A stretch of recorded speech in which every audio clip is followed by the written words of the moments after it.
Hello, Ryan Hartley here from Always Better Than Yesterday. You may have seen the government's three-phase response to coronavirus, and in phase two, it talks about encouraging people to remote work. Lots of organisations and teams have already embraced remote working up and down the country, but if you haven't, and this is new, or maybe you're working at home for longer periods of time, just wanted to share a quick video of my top tips around how to lead remotely. I love helping develop leaders. And if this is new and challenging times, then hopefully these next 8 tips will help when it comes to leading and navigating through these uncertain times. Top tip number 1 is give trust. I think we've all heard the phrase trust is earned. Well, let me encourage you to lead from a position where trust is given. We all work with adults. We've recruited, trained, developed and work with adults. They want to come to work and do a good job. It's our job as leaders to give them the tools, create the environment to go out and do that good job. So first of all, give trust. And if you're in a position where that feels really uncomfortable and you can't give that trust freely away, then I might suggest that you have bigger problems than coronavirus to navigate. Trust is the core foundation of teams and collaboration and working together. And if you genuinely believe you have untrustworthy people, again, you might have some recruitment and some leadership issues that you might want to address far beyond coronavirus. So simply take on board number 1 is give trust freely. Second, as a leader, something that we really have to learn is to lead ourselves. It's one thing to know about who we are at our best. There's another thing to understand what helps us be that person.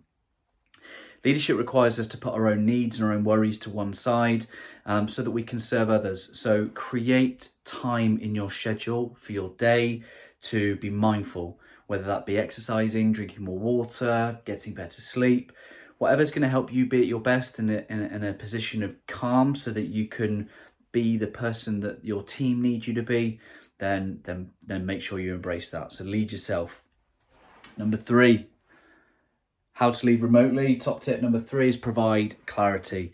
So let your people know, be as clear as you can be around what your priorities are, key tasks, who owns what needs to be delivered and by when.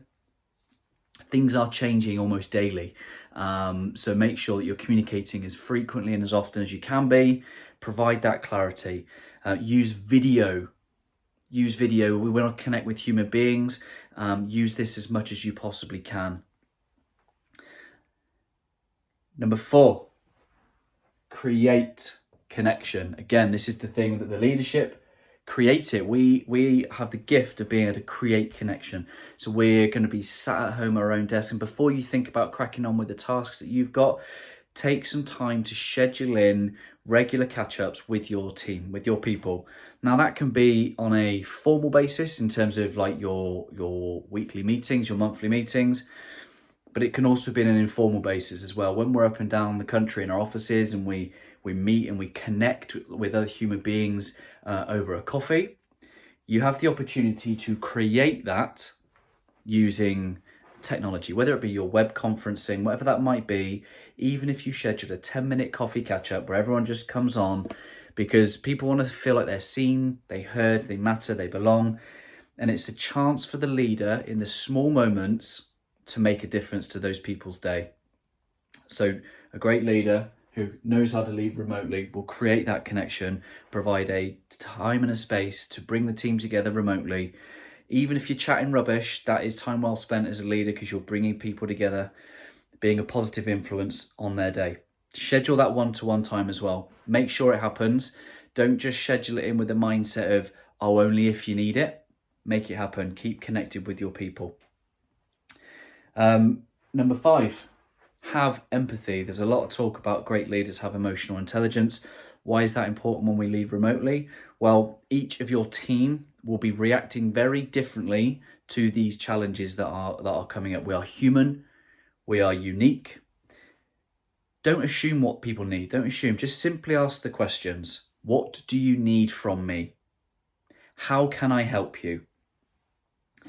Understand that people have got responsibilities far beyond the workplace. They might be parents, they might be leading other things in the community. There are going to be other stresses and strains that are going to be on their mind and their heart at this time. Your role as a leader is not to drive people to deliver more. Your role is to get the best out of them and the situation. Ask the questions. Don't assume that everyone will respond and react the same, because the difference you have as a leader is going to transcend the workplace. You're going to get the best out of them for the moment in terms of the job role, but they're going to go off and be better for the people that they connect with on a day-to-day basis. A great leader will know that and will tap into this understanding around what your team need at the moment. Number 6, journey together. Again, unprecedented times. This is new for everybody, in many respects. I've dropped my pen. And what I would suggest is, as a leader, rather than thinking you need to have all the answers, ask some really good questions. Ask some really good questions of your people that just simply ask, how would you like me to? Now, whether that be, how would you like me to communicate? How would you like me to lead? How would you like me to lead a team meeting? How would you like me to check progress? How would you like me to give feedback? It's a really good question that a leader can ask, is how would you like me to?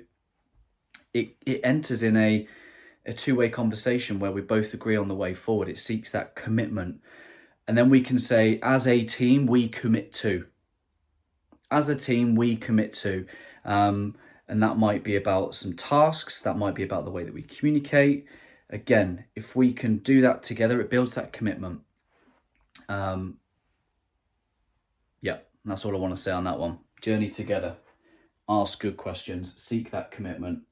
Number 7, love tough. Love tough, because love comes first. And actually in this position, it means accountability. When we love tough, we love first because we care about people, and it's tough because we've got to have those conversations that we might not want to have. But ultimately, when we're working remotely and you've created the environment for clarity and the opportunity for connection, you've agreed the way that we're going to do that, then you have to demonstrate that accountability. Where are we with it? How can I help? Embrace that coaching mentality. What do you need from me?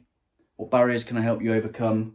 But ultimately, we've committed to delivering something, and how are you making progress with that? Don't be afraid to keep people accountable remotely. Once you've created the right environment for the clarity, the connection, and the commitment, then we need to make sure that we're having that accountability of our people. And lastly, is to lead from a position of love and not fear. That is a position of your purpose, your values, creating calm. It is a position of opportunity, because in here, fear is some more F's. Freeze, fight, flight. And when we're operating from those positions, again, we break down our collaboration, our connection. It really breaks down our trust, our cooperation. It leaves people feeling anxious and unwell. So if we can lead from a position of fear, calm, opportunity, then you will thrive when it comes to leading remotely. So here we go.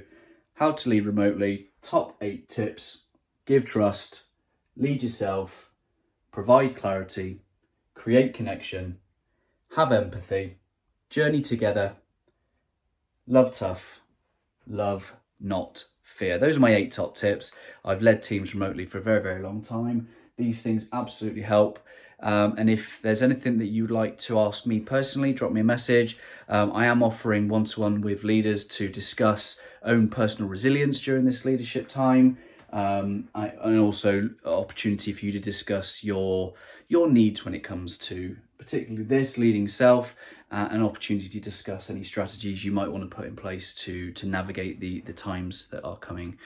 I hope that you are doing well. I hope that you're okay. I hope you're thriving.